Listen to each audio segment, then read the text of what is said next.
Friends, நம்ம விஜய் மல்லி ஸ்டோரியில் வந்துட்டு இதுக்கு ஒரு எண்டு கார்டே இல்லையாப்பா அப்படிங்கிற மாதிரி தான் வந்துட்டு போயிட்டுருக்கு எபிசோட்ஸ் எல்லாமே அப்படின்னு சொல்லலாம். மெயினாக வந்து இது ரேணுகாக்காக தான் அப்படின்னு சொல்லலாம்.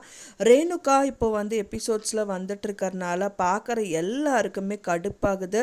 ரேணுகா வர்றது தான் இருந்தாலும் மல்லி வந்து சப்போர்ட் பண்ணுறாங்க அவங்களுக்கு அப்படிங்கிறது தான் யாருனாலையும் வந்து பொறுத்துக்கவே முடியல. இப்போ விஜயும் மல்லியும் வந்து டெசிஷன் எடுத்திருக்காங்க. ரேணுகாக்கா வந்துட்டு ஹாஸ்பிட்டல் சரி எங்கேயுமே கூட்டிகிட்டு போகக்கூடாதுன்னு சொல்லி. அப்படி இருந்தும் ஏன் வந்து கதிரேஷன் சொன்னனால மல்லி இவங்களை கூட்டிகிட்டு வந்தாங்க அப்படிங்கிற மாதிரி நிறைய கேள்விகள் நமக்குள்ளே வந்து எழதான் செய்யுது.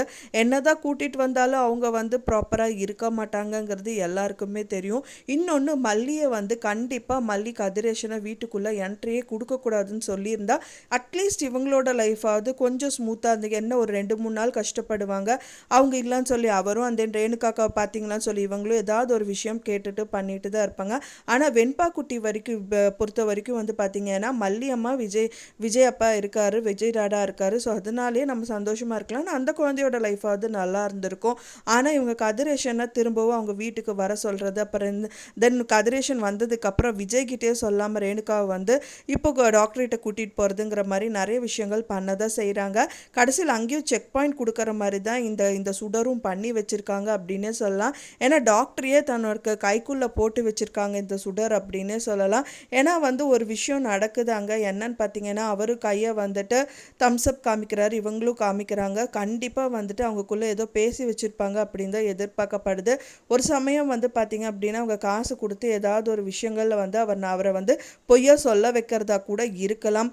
இந்த மாதிரி விஷயங்கள்லாம் வந்து எதிர்பார்க்க முடியுது. அப்புறம் ரூமுக்கு வந்ததுக்கப்புறம் வீட்டுக்கு வந்தோடனே அவங்க ரூமில் பேசிகிட்டு இருக்காங்க.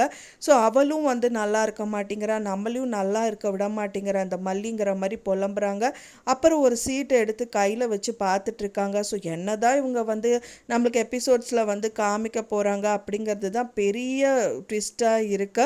மெயினாக வந்து பார்த்திங்கன்னா மல்லி தன்னோட கையிலேயே வந்து மண்ணை வாரி தலைக்கு போட்டுக்கிட்ட மாதிரி இந்த மாதிரி விஷயங்கள் எல்லாமே பண்ணிகிட்டு இருக்காங்க.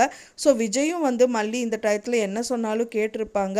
இன்னொன்று, விஜயே வந்துட்டு அவங்க வேண்டான்னு சொல்லிட்டு தான் அன்னபூர்ணி அம்மா வீட்டுக்கே வந்திருக்காங்க.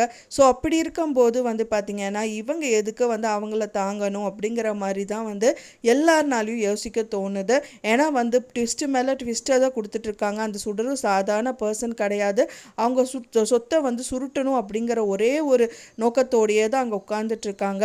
ஸோ மல்லி கண்டுபிடிப்பாங்களா இல்லை வேறு யார் கண்டுபிடிப்பாங்க அப்படின்னு தான் தெரிய வரல. ஆனால் கூடிய விரைவிலே வந்து சுடரை கண்டிப்பாக கண்டுபிடிச்சி இது சுடர் தான் சொல்லி நிரூபிச்சிட்டாங்க அப்படின்னா எல்லாருக்கும் ரிலாக்ஸாக இருக்கும்னு நினைக்கிறேன். ஃப்ரெண்ட்ஸ், நீங்கள் என்ன நினைக்கிறீங்க அப்படின்னு சொல்லிட்டு உங்களோட கருத்துக்களை மறக்காமல் எனக்கு கமெண்ட்டில் ஷேர் பண்ணுங்கள். நான் சொன்ன இந்த தகவல் உங்களுக்கு பிடிச்சிருந்தா மறக்காமல் லைக் பண்ணுங்கள், ஷேர் பண்ணுங்கள், கமெண்ட் பண்ணுங்கள், சப்ஸ்கிரைப் பண்ணுங்கள். மேலும் இன்னொரு மல்லி சீரியல் அப்டேட்டோட நெக்ஸ்ட் மீட் பண்ணுறேன். தேங்க்ஸ் ஃபார் வாட்சிங் மை டியர் ஃப்ரெண்ட்ஸ். நெக்ஸ்ட் வீடியோவில் பார்க்கலாம்.